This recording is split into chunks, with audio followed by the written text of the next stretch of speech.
Hello, everybody. Welcome back to the Crispy Reviews podcast. I'm your host, Crispy Cody, and I brought my good friend back again, Joey. Welcome back, Joe. We're going to be What's talking up? about his favorite genre of all time. We're going to be talking about experimental music and ambient music. The same, all of that kind of feely kind of music that just hits you really differently. So Joey, he loves that kind of music. He really dives into it. He has shown me many artists that I've come to like and love, such as like Aphex Twin, Boards of Canada, and just the list can go on. But I want to let Joey kind of showcase and talk about the genre in its fullest, and I'm very excited to dive into this episode, and I hope you are too, because you should be exploring your Spotify or exploring your playlist offers, either Apple or SoundCloud or whatever you listen to. That's cool. Very smooth. Anyways, yes, always with the smooth. I was like, what are all the other streaming services? There's too many. You, Joey, could explain a few because you've actually tried a couple this year. Or was it? Yeah, it was this year. Yeah. I've tried a lot. Yeah, you've definitely tried a lot. So you could name some of them. What are some of the other ones for us? You got Apple Music. No, you got Qobuz. You got Tidal. Qobuz. You got Tidal, Deezer. Amazon Music HD. Stuff like that. Stuff like for like lossless kind of streaming. So it's all about the hi-fi experience. So for those people who like the hi-fi experience, you definitely have to listen to experimental and ambient music because it just puts you in a different level. It's some amazing stuff. So my friend Joey is here to talk about it, and I'm so excited to ask him a few questions. So join us if you will, and we're gonna get cozied up right now. And cheers, my friend. Cheers. Cheers to you. Cheers. There you go. All right, man. So tell us a bit about the genre and what have you been really listening to and enjoying as of lately for this genre? Yeah.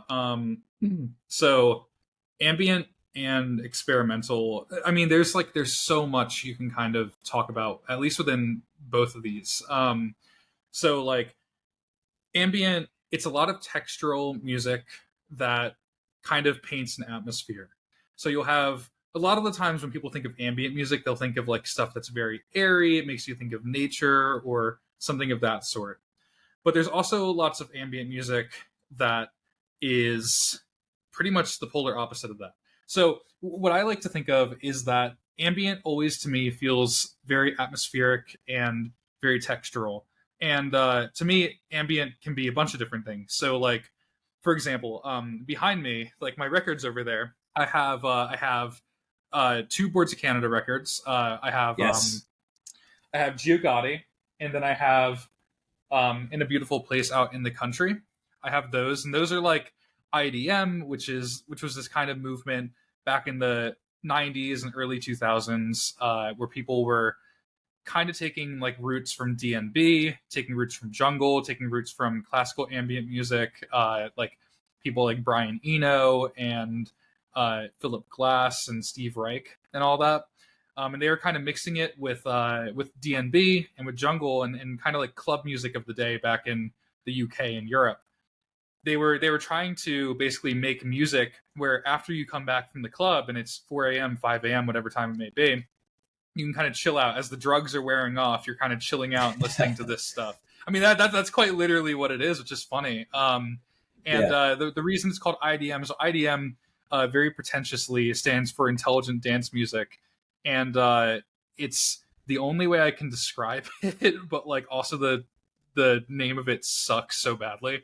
But it actually comes from this Green album right here, which is called Artificial Intelligence, which was released on Warp Records. Nice. That Boards of Canada are on, Aphex Twin are on. Artificial Intelligence was kind of this compilation of really early cuts from all these different kinds of bands, like the Black Dog, Autechre was on there, Aphex Twin under Polygon Window was on there. Bands like that were doing that kind of music. And, it was called Artificial Intelligence Volume 1. And so, like, they're originally calling it, like, artificial intelligence dance music. and then it got shortened to intelligent dance music. So like, this is how it goes. But That's yeah, fair enough.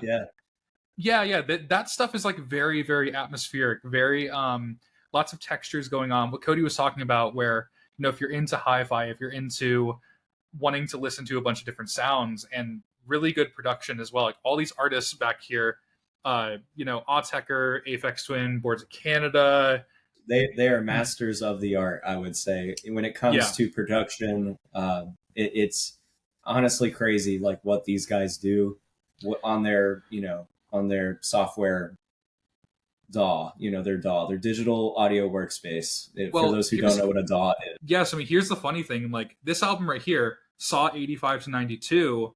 Selected Ambient Works 85 to 92. This was released, I think, in 1992. So Yeah, these are all songs collections from 1985 to 1992. And some of these, if the dates are right, some of these are when he was 16 years old, which is insane. And, he wasn't working with a DAW. He wasn't working with Ableton or FL Studio or Reason or Logic, whatever you use. He was working with hardware. So even then, you can think about, you can listen to something like an artist called like One O Tricks Point Never, for example. Yes. You might, people who don't know One O Tricks Point Never, he did produce The Weeknd's album Dawn FM. He was the main producer on that album. Yep. And he also has done stuff with Caroline Polachek. He's done stuff with Wise Blood as well, and probably a bunch of others that I just can't remember right now. He scored a few movies. But he, like, if you listen to his album called R+7, which I do have in my collection, I just don't have up here, unfortunately. No worries.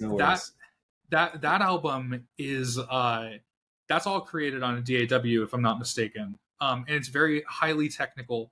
But you got to think, like, these people were doing it back in the 90s with just, like, 4-track or 8-track recorders, and they were doing it with hardware synths. Like, there was a video I saw on YouTube of a guy. You're going to bring up your Tascam. Yeah. Yep. So this is some of the technology that these people were more or less using and mixing on tapes and basically converting it over to digital for everybody to kind of listen to at the time. Or they were getting it sent out to their record labels to have them, mass produce records such as vinyls, CDs, cassettes, and more. So, for anybody who doesn't know, like this is how it used to be done before, software, more or less. A lot of people used to use this. It just gives you more of like an authentic kind of feel or an authentic kind of sound. That's why I like using the Tascam a lot. Whereas, a DAW kind of has like a presetting and you just kind of mess around with that to make it more your own sound. So yeah, I mean, we could go on about that, but yeah, different episode. Different episode. But what's funny about those tape recorders, and I've seen this done. There's a guy on YouTube named Heimbach, and he's this German producer. He does a lot of experimental, like minimalist kind of techno music. And what he does is he'll take tape reels and he'll put it through like a reel-to-reel recorder, for example. But what he does is he takes the tape reels and he extends them really far.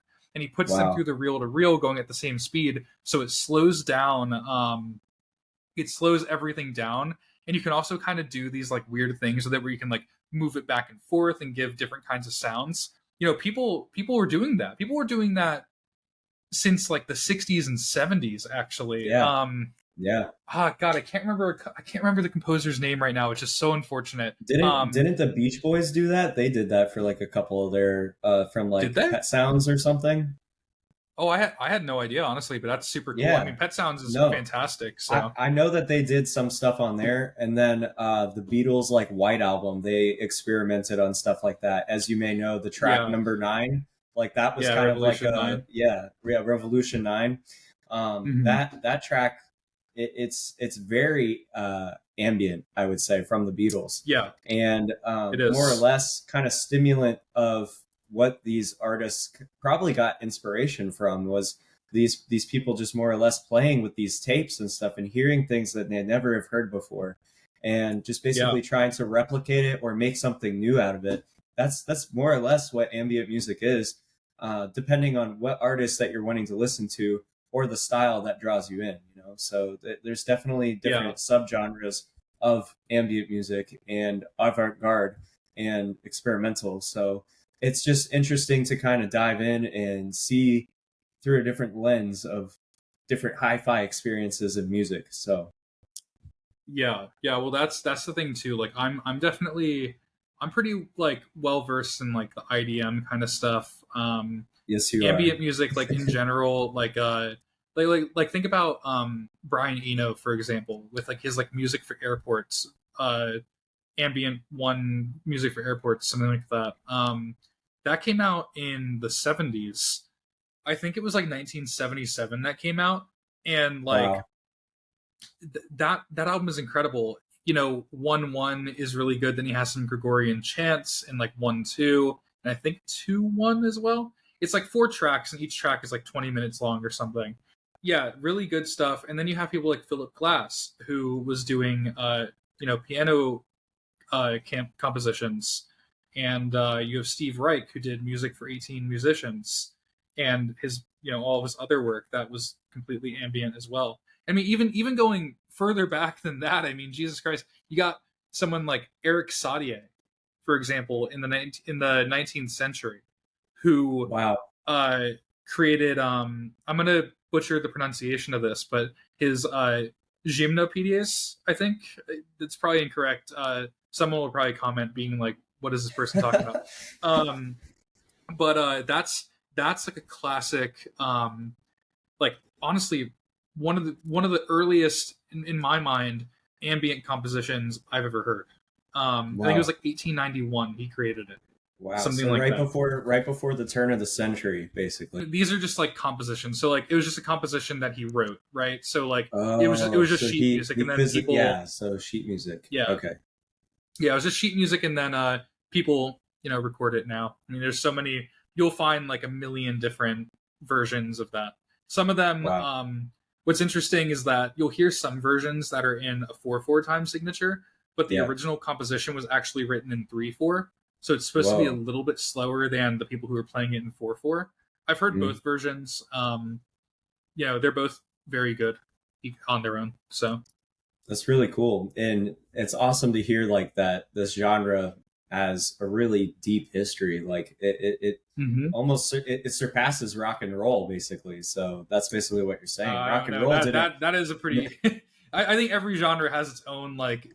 I mean, think about like rock and roll. Like, man, you go all it's the way back to like the blues and like everything. Like, yeah, but that you was got the so much stuff. blues. The thing that Yeah. brought rock and roll to life was the mixture of blues with country.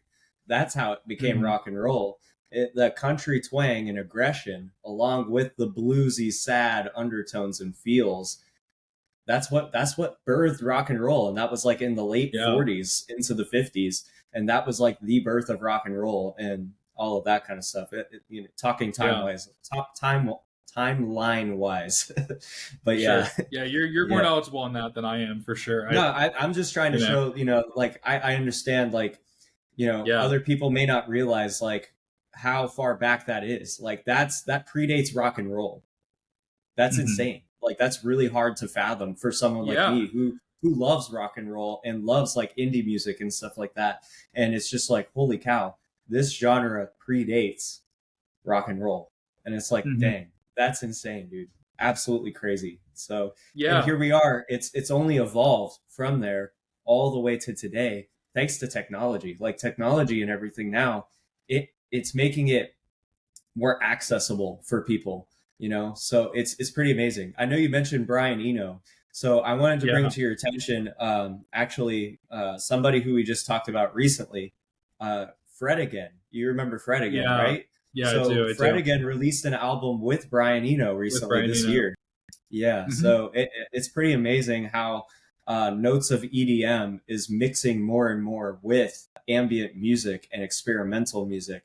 So it's almost like it's becoming more relevant as time is coming and evolving, As we move forward Yeah. years from now, I feel like ambient music is going to be even more present in society and more or less like about like the radio plays and stuff. As you mentioned, one of Tricks Point Never, he helps he's helping compose these like pop records now. You know, he's focused on like The Hmm. Weeknd, Caroline Polachek, Wise Blood, as you mentioned, and it's astounding. So as that's another great example of somebody who's in this genre that's meshing with like more current mainstream to bring a more diversified sound for more Yeah. people to come together and enjoy. So I think that's special. That's something definitely cool to talk about. Yeah, well, I think like I said in the beginning, I mean, like I think that what I think of as ambient music is just anything that's kind of like very textural and atmospheric, and I think It's there's all about definitely a lot layers. of there's definitely a lot of pop music, rock music. I mean, like think about like Godspeed You Black Emperor, for example. Yeah. Are they classified as ambient music or No, but I think they're yeah, classified as post rock for the yeah, most part. But like I would say that a lot of Godspeed You Black Emperor's work is very ambient.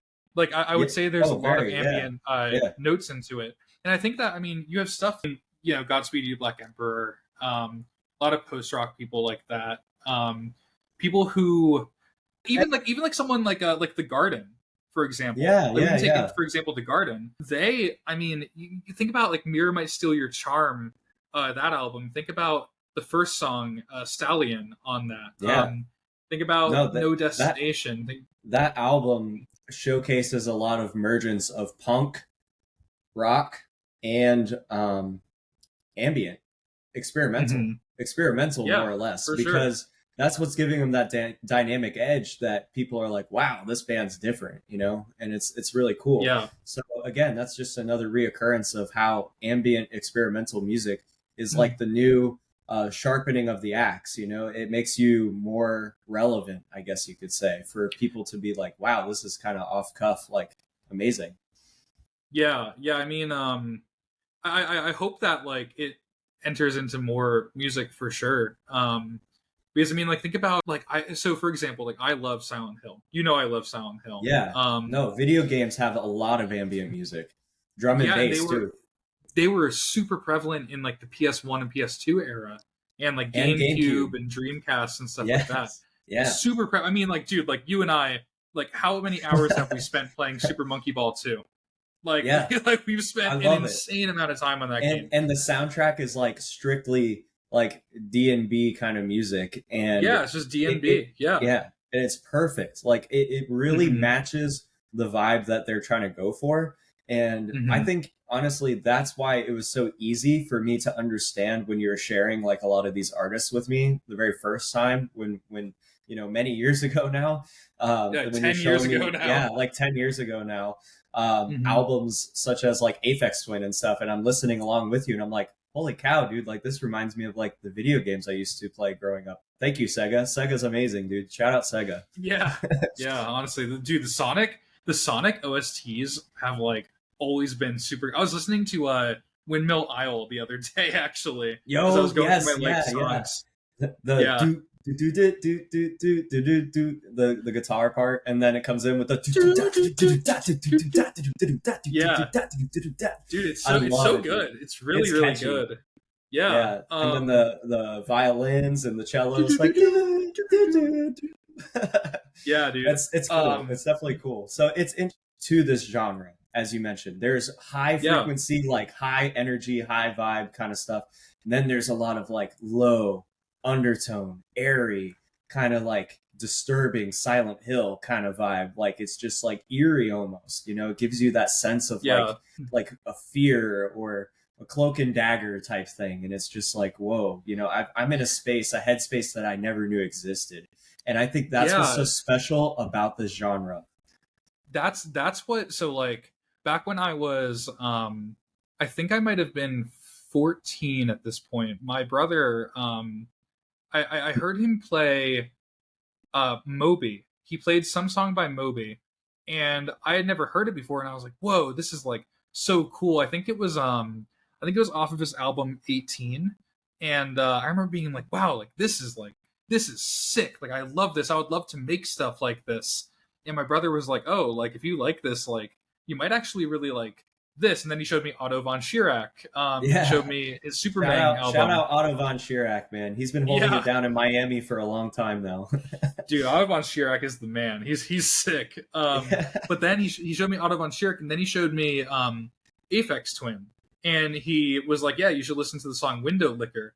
And I remember the first time I ever listened to Window Licker. I think that if your whole life you've listened to, just like stuff that like may have just been on the radio or something, because like that was me. Like I was listening to stuff on the radio, and then I was listening to like 21 Pilots and Modest Mouse. I had never really dove into electronic music, but then as soon as I heard Window Licker by Aphex Twin, I was like, it was like a shocking moment. It was like a revelation for me. I was like, whoa, this is how music can be. This is insane. And like, it blew my mind at 14. And like now, 10, 11 years later, I'm still listening to it, and I'm still like, wow, this is like so interesting. What happens is like, I listened, for example, I listened to the album Music Has the Right to Children by Boards of Canada yesterday. That's a great album. I like that album. Yeah, actually. it's one of my favorites. And the thing for me is that I think that ambient music is a very visual kind of thing. So like whenever I listen to an ambient album, and like any album that has kind of ambient elements to it, I'll start like really visualizing different spaces to be in. So like the funny thing, like you were talking about how you get into this headspace that you just didn't really know existed at all. And that happened to me yesterday. I was listening to that album by Boards of Canada, and I was like, wow, like I feel like I'm in like, one, I feel like I'm in a different time period, and two, I feel like I'm like walking in like a super dimly lit like hallway towards like a sauna or like a steam room or something, but it's all like subway tile. All of it is subway tile, like little tiny like 3x3 subway tile, and Was it's it all dimly lit, and it has like, was it like a specific song that that spurred this thought or these yeah, thoughts? yeah, Okay. definitely. The one song that really brought it to me was Telephasic Workshop. Telephasic Um, Workshop. Okay. Perfect. yeah, that song for sure really brought it up. Aquarius as well. I love when it's like orange. It's really good. Yeah, I know exactly what you're talking about. That's a funny part in the song. Yeah, and it's like I said, it's all very visual for me, and I think a lot of people feel that way about ambient music. I think people like listen to it and they're like, okay, wow, this is interesting. I can imagine something like this, and that's also like, when people listen to typical like ambient music during maybe like meditation, it might bring them to like a peaceful, like natural place in their mind. They might think they're in a forest, or they're by a beach, or they're by a lake or something. I feel like this type of music kind of deranges from like China a bit because of like, China really had a lot of like um basic like Zen things, and they would do a lot of Zen stuff. They did a lot of training in like the mountains and things like that. And they played like pan flutes and like some percussion drums and stuff like that. And they kind of like, I feel like it coincides a little bit with ambient music a bit because they really would focus on like how nature around them makes you feel a certain type of way, and it creates like this dreamscape type thing. So Yeah. I'm just kind of speaking from that. I could also say like from Australia, there's like the didgeridoo, so like that sounds Mhm. very ambient to me, like the didgeridoo. It's a Yeah. very weird instrument. It sounds amazing. I love the I mean, depth and the highs and the lows. So what's you funny? I know, mean, Aphex Twin literally has a song called "Didgeridoo" where he that's samples perfect. didgeridoo. Yeah. Yeah. I mean, I think that definitely. I mean, I don't know the history of like Chinese music or Chinese ambient music at all. Yeah. But I would assume so. I mean, if that's what they were doing, then I think that makes sense. And when we were at 3 Points, we actually saw Tim Hecker, and Yes. Tim Yeah. Tim Hecker. This wasn't Chinese. I think this is a Japanese band, but he had the Kyoto quartet with him, I think. Yes. Yeah. And I do remember that. yeah, they use this like big gong and all these like traditional, I think Japanese instruments, That's if I'm not mistaken. That's exactly what I'm talking about. Like that's Yeah, why I said I just said China because that's like the overall mass populace of Asia culture. So I'm not I'm just saying Asian culture in general. So like it could be Japanese, Korean, Chinese, Philippine, Yeah. all of that kind of stuff over there. Um, I feel like those cultures had those instruments and they made such music, you know, and it was Hmm. more tribal kind of based. And I feel like that's kind of more rooted with the human experience. And we like really connect to it. We really deeply find something within that sound. And now that we Yeah. have like this crazy technology and stuff, we're able to make sounds that we never even knew existed and stuff. And it's just like, holy crap. It's just a plethora of knowledge. Like we're going to see so many artists and songs and stuff throughout our lifetime. It's going to be an amazing ride to like watch and see. And, you know, it's awesome. Yeah, yeah. I mean, that's for sure. I mean, that's why like I was watching this video like a few months back actually, where someone was trying to recreate the like overarching synth sound from Turquoise Hexagon Sun by Boards of Hmm. Canada, and it like I remember he took like a Rhodes piano and he put it into the sampler, and then he like cut it up a bit to where it was only this one part of the piano, and then he put it through all these different effects, and he did like 25, 30 things to the sound, and it ended up coming out to be exactly the sound that Boards of Canada used. And this goes back to like he was using Ableton, so he was going through all these different processing effects through Ableton. But then you have to think, wow, okay, yeah, he made that sound that Boards of Canada made. How did Boards of Canada make it? Oh, they had to use a sampler. They had to use it in a Kai, or they had to use a 909 or a TB303. They had to use hardware stuff. And they did all of that back then. And this guy put it through like 25, 30 different processing effects on Ableton, probably made it in like 30 minutes. These people were doing things 30 years ago on hardware things that are not easy to use. Like if people at home haven't ever like used like hardware like samplers or recorders and stuff like that, they are not easy to use. They're a lot harder, I think, than using like a DAW like Ableton or whatever.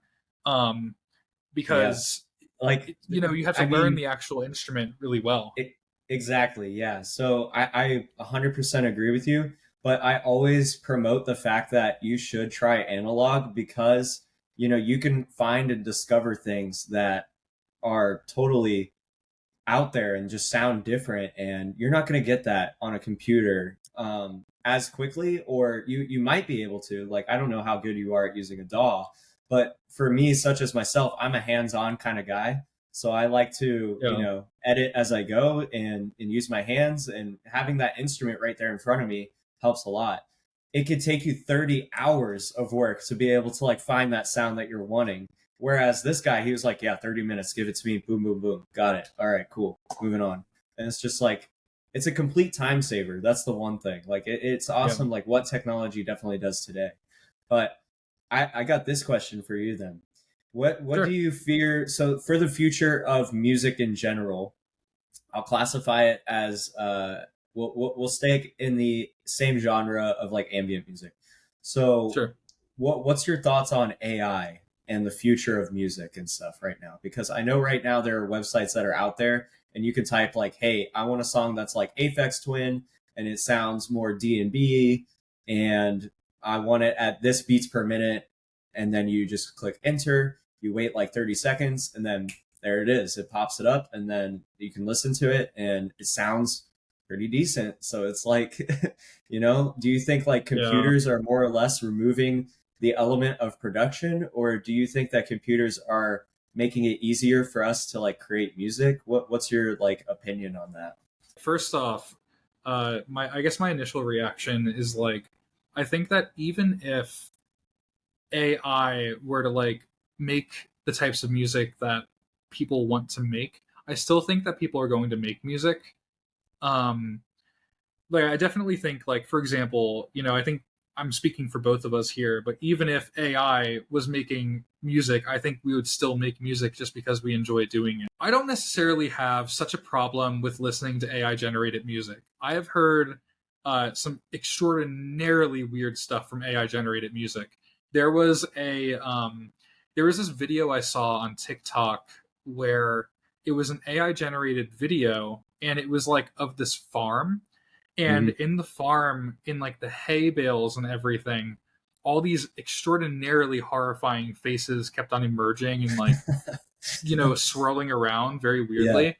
And then there was a song in the background that was also AI generated, and it was one of the weirdest things I've ever heard. I remember I didn't know it was AI generated at first. I didn't know the song was, at least. And I remember being like, "Oh my god, who made this? This is Yeah. sick. This is like Yeah. awesome. I want to hear more." And I went into That's the wild. comments and I was like, "Who made this? Like, does anyone have an idea on the song? Like, this is Yeah. Yeah. cool."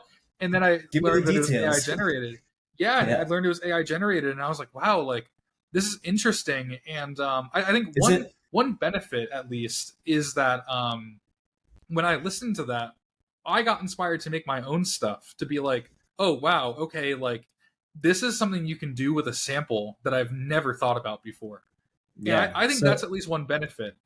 So you're looking at it more in a positive kind of attribute, saying like it's giving you inspirations and perspectives that you never thought of approaching for before. You're not looking at it through the lens of like, it's going to replace me. You're like, it's giving me ideas and things that's going to enhance like other people's sound and direction and things like that, more or less, right? Is that Yeah, what I I'm mean, like understanding? let's yeah, like I'm gonna keep it real. Like, I Yeah. make experimental electronic music, and I do that kind of stuff. Am I ever gonna Yeah. make money off of it? No. Probably not. Probably never gonna make a dime off of my thing. Maybe if someone buys a song for me, But like I'll make like $1. But like, I'm not making music to like, make a whole bunch of money, You're leaning all very by your close. song. All by your Huh? song. All by You'll your buy my song. song? All by your song. Oh wow. Thank Yeah, you. all I'll be by able your to eat song. today. I'll be able Yes. to eat today. Wow. Yes. We're eating good.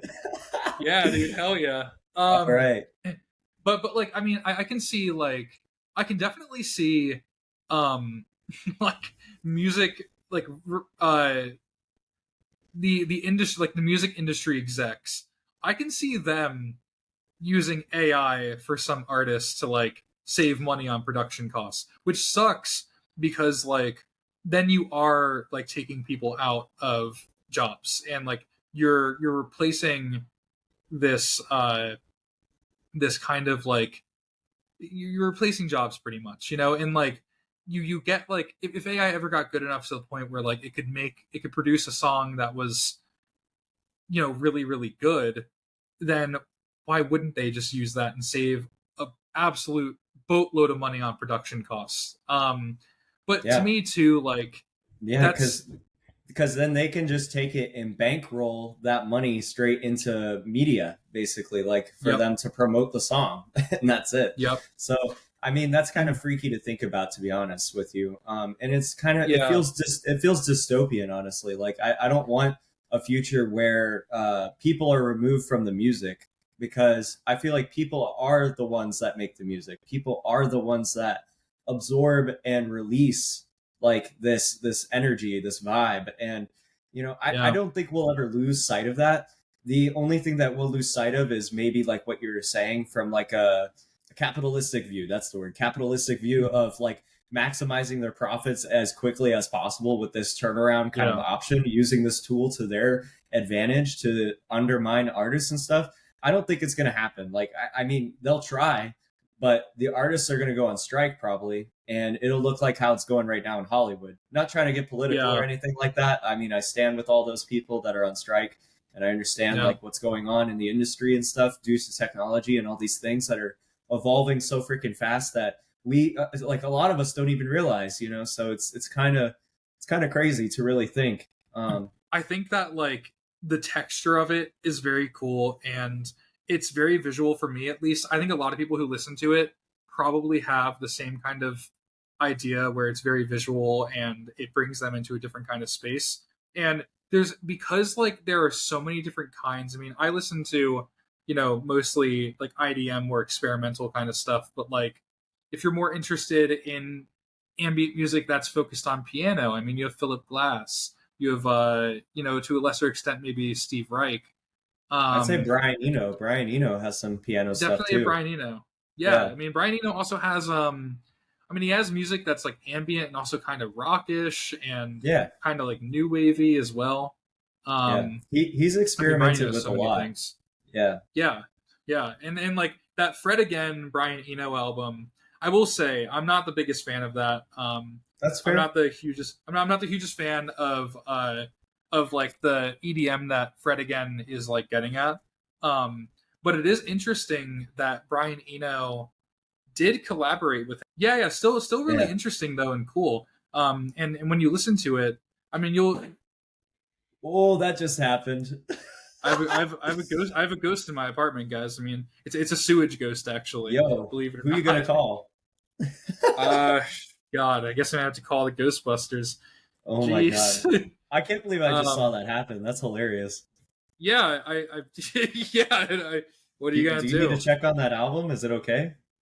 No, it's fine. It just fell down. It's really not that big of a deal. All right. Well, I'm gonna send it some good vibes, and I hope it's okay. So, Thank you so much. I'll give it a you're little kiss welcome. on its face for you. Please do. Um, Please do. It needs it. It needs a kiss I'll on the lick boo the boo. ridges. Yeah, It yeah. needs a I'll do kiss on that its for you, boo Cody. boo. Yeah. I'll give one from me and one from you. Actually, it's really Perfect. pretty. I appreciate that so much. It really needs it. We may need to get it a Of band aid course, too. I'll get it a band-aid. I'll get it a big old band-aid on it. Believe me, I'll do I love it. it. Well, Joey, thank you so much for coming on the show and talking about ambient music and experimental music and avant garde. All of this is under the same umbrella and classification, I feel.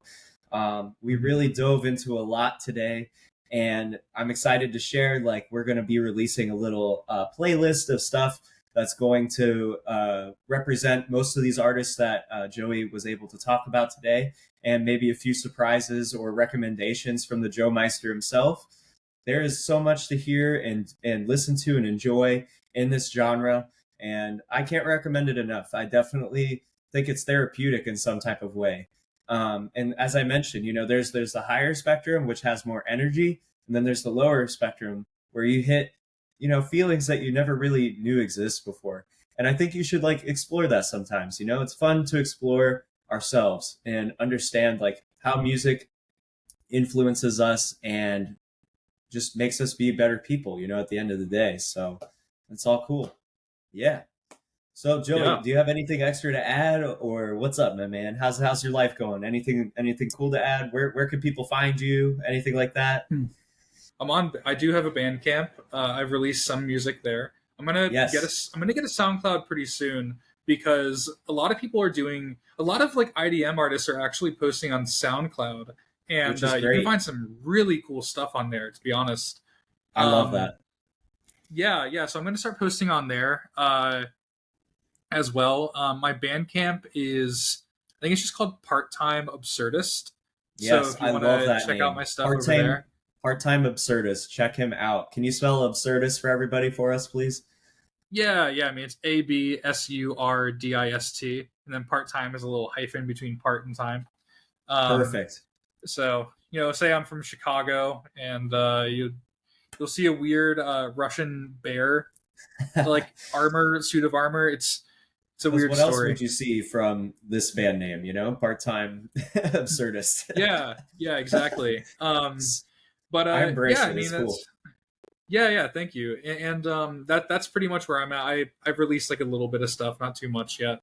Um, But again, Cody, I appreciate coming back on here and talking about this. I mean, I could talk about this for a very long time. I Yeah, really love this kind of music, and just being able to talk about it and talk about the history and like its importance and its importance to me more so than anything else. I think yeah, so. and Yeah. I love talking about it with you too because your passion and infatuation with this genre has spread to me because I didn't really even mess with the genre as far as like Sega music, like video game music that we were talking about, so like the Uh D and huh. B, the high spectrum, I never knew about like the medium to lower spectrums and stuff at the time.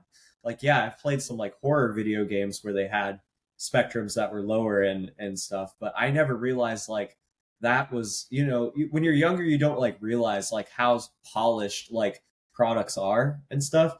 And for myself, I didn't realize the cohesion of like how music and video and gameplay like all came together at once to give you such a great experience, you know, and being such a young age to play video games like that, it's kind of crazy, you know? So I had a Yeah, hard yeah. time removing that this music is just music. Like it doesn't have to be horror, you know, like this Mm-mm. music is just music.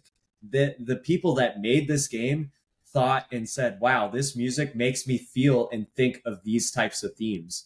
And they added it to it. And it's just like, Yep. wow. So now everybody thinks of horror as this type of genre. And it's just like, you know, horror could be any type of genre for any music. You could put a pop song to horror and you'd be like, oh my God, this is terrible. Good. Like, oh, holy cow, you know? So, Definitely good. anyways, yeah. So it's interesting that you can listen to eerie music and not get those like heebie jeebie kind of feelings. And you just get to explore and feel other different types of feelings inside of yourself that you didn't even know existed. This is pretty scary to listen to. I would Like for say, example, Joe, the first song that you like kind of recommended to me that started my progression into this genre was Touch by Daft Punk. That uh-huh. song really like there's those like elements of ambient in the beginning and then it comes alive and it's like a Yeah. musical spectacular spectacle, but that part that beforehand, the suspense, that's Mhm. what hooked me in. And I was like, how does sound create suspense? I don't get it. Like, I don't understand how this sound is creating suspense right now with me. And there's no music video. I'm not watching Yeah. anything. We're literally you and I just sitting in my car, staring at the ceiling, and we're like listening to the music, and we're just like absorbing everything. And then all of a sudden, it's like touch, suddenly alive, and I'm like, whoa, like this is insane. I didn't Yeah. expect that crescendo to just like appear, and it's like happening, and it was so exciting and Yeah. electric. And I loved how they create that tension and it builds and then boom, like that was just so cool, man. Yeah, well, I mean, like, even like think about, for example, the movie Halloween, which I showed you a Yes, few years yes, ago now. yeah, it's great. It, How has time gone by so fast, dude? 2 years yeah, ago that I right. saw that movie Two with you for the years, first time. two Shout out years, Jamie Lee man. Curtis. Yeah, shout out Jamie Lee Curtis. She should come on the podcast. She Hey, should be here. she could talk about Freaky Friday with Lindsay Lohan and stuff, and how her Yeah, she daughter's in a could. rock band. You know, that'd be cool. So, Yeah, yeah, anyways, she could.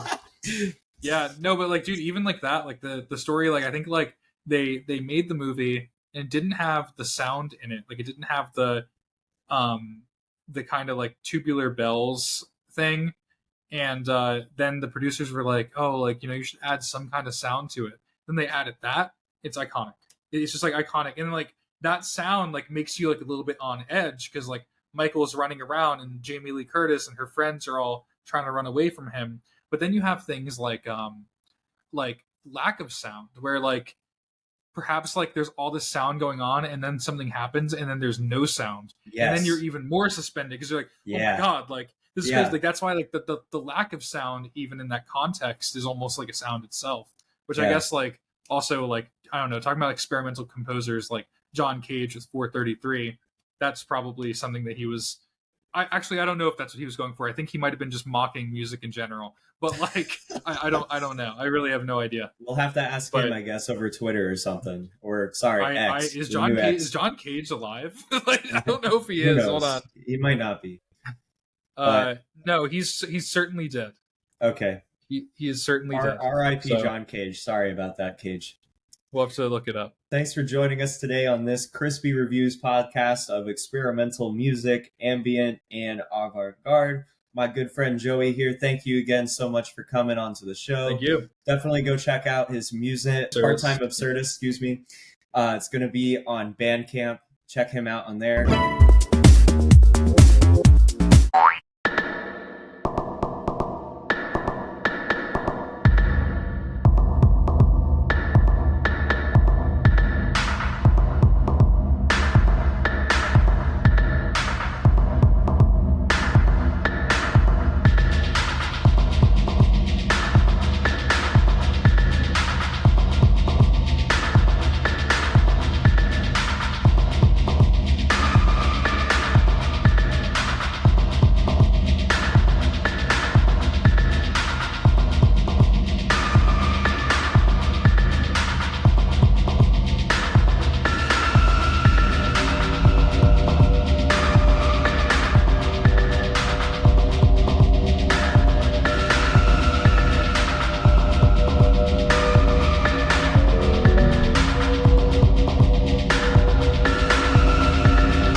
And of course, his social on Instagram is @cementnothing if you'd like to tag him or chat with him about more of this genre and this is more of your cup of tea.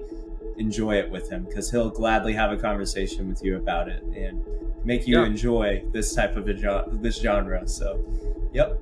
All right. Well, that's it from us today. And I hope you have a safe and fantastic day. Stay hydrated out there. It's a hot one. And we'll see you on the next one. Take care. Thank you all so much for joining me today and becoming a part of this extraordinary experience. And until next time, like, follow, and share this content with your fellow music appreciators. And remember to follow me on Instagram, TikTok, and YouTube at crispy_reviews. That is crispy with a K _reviews. I'm Crispy Cody, and I'll see you in the near future right here on Crispy Reviews. Check out the playlist for the songs talked about in this podcast. Link in bio.